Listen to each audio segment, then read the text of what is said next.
Well, it is very rare, and in that sense, it can be qualified as serious, but it's not unprecedented at all. It already happened back in February 2022. If you remember, there was already an anti-aircraft missile incident in Israeli sky that resulted in shrapnel being fallen on Israeli soil. Again, thankfully without casualties. So it's not the first time it happens. It is indeed very rare. And the big question is whether the situation could escalate. And this asks, obviously, broader geopolitical and political questions. This indeed could be perceived as the beginning of an escalation, given the fact that Israel may have been perceived as underreacting and not being able to defend itself in the current way. But that's more of a problem of overreaction on the Israeli side, not so much on the Syrian side. The balance is even from the Syrian perspective, and I don't see much room for escalation unless the targets that were hit in Homs were linked to Iran's IRGC, the Revolutionary Guard. Now that's the red line. You see systematic attempts, at least, at retaliation whenever the IRGC is targeted or hit, and this can take many forms. Last time it was early April of this year, a coordinated attack that was thwarted from Lebanon, and that was a drone attack. Earlier in 2021, it was, and that could very much happen again, an attack on tankers that were linked to Israel in the Gulf of Oman. But that only happens in general when the Iranian assets, and especially IRGC assets, have been targeted. Something sensitive on the ground taken out. Obviously, we'll see what may occur in the next, coming day or so after this one. Look, it has, as you mentioned, it has happened in the past. Anti-aircraft fire missiles flying over Israel here, exploding in various places. We believe that they're being tracked closely, by the defense establishment here. But do these look? This one's being framed as an old model, some 60-year, maybe a 60-year-old missile even that just sort of went. A malfunction over the skies. What kind of threat do they pose to Israeli jets, though? Because it wasn't that many years ago where an F-16, I think was actually hit by a Syrian missile just as it got back over Israeli territory. Are they deemed a threat so much, these anti-aircraft batteries? They're not supposed to. That's what's surprising. They should have been dealt with more efficiently. This is obviously a non-zero risk game. And it certainly will be factored in the next round of operations, the fact that this can happen and this can have consequences on potentially Israeli lives. Now, whether this will factor in a way that will hold back Israel's interventions or operations in Syria is very unlikely. Those tend to be on a need to happen basis, so to speak. Very targeted and very strategic.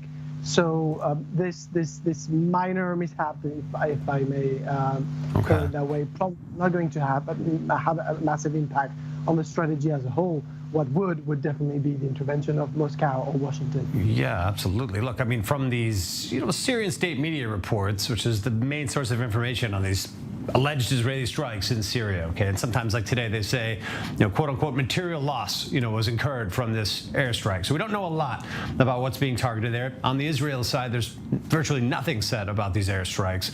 But from what we can tell from these reports, there's a lot of activity. I mean, we're led to believe here that this is still a robust area of operation by Hezbollah, by Iran, giving the Israeli Air Force targets or reasons to be taking these risks. Well, that's not surprising. First, obviously, Israel does not officially comment on their strikes inside Syria. Now, it is very possible that they did indeed target multiple points around the city of Homs in Syria. So that's very credible, although we cannot for certain confirm this. And the fact that there has a number of targets that would justify such an operation is also very probable. Why? Because we're talking about Syria, but we're mostly talking about Iran and Russia, and mostly Iran here.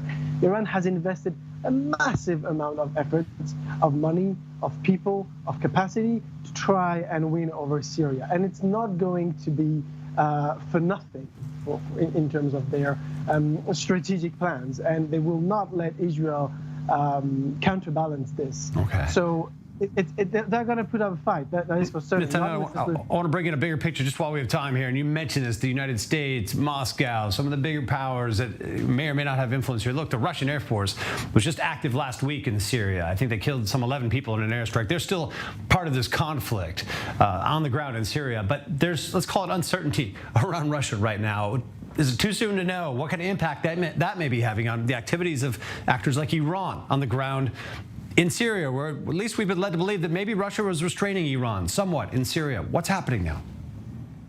Well, they're definitely doing that. They're restraining both. They are restraining directly Iran, and they are trying to restrain Israel directly or indirectly. So usually they are more outspoken against Israel when they feel that there has been cooperation with Washington in trying to take out Iranian assets on Syrian soil.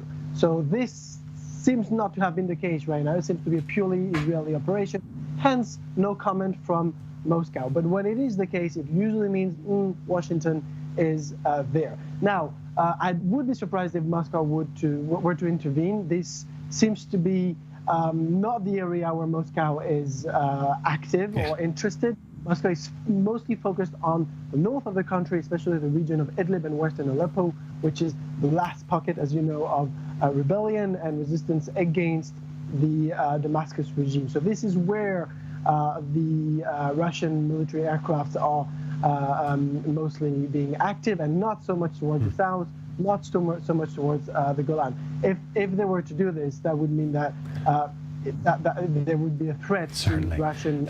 Netanyahu Shuraki, coming up on a break here. Appreciate all your analysis on this situation. Not a lot to go on here, but a lot taking place clearly behind the scenes.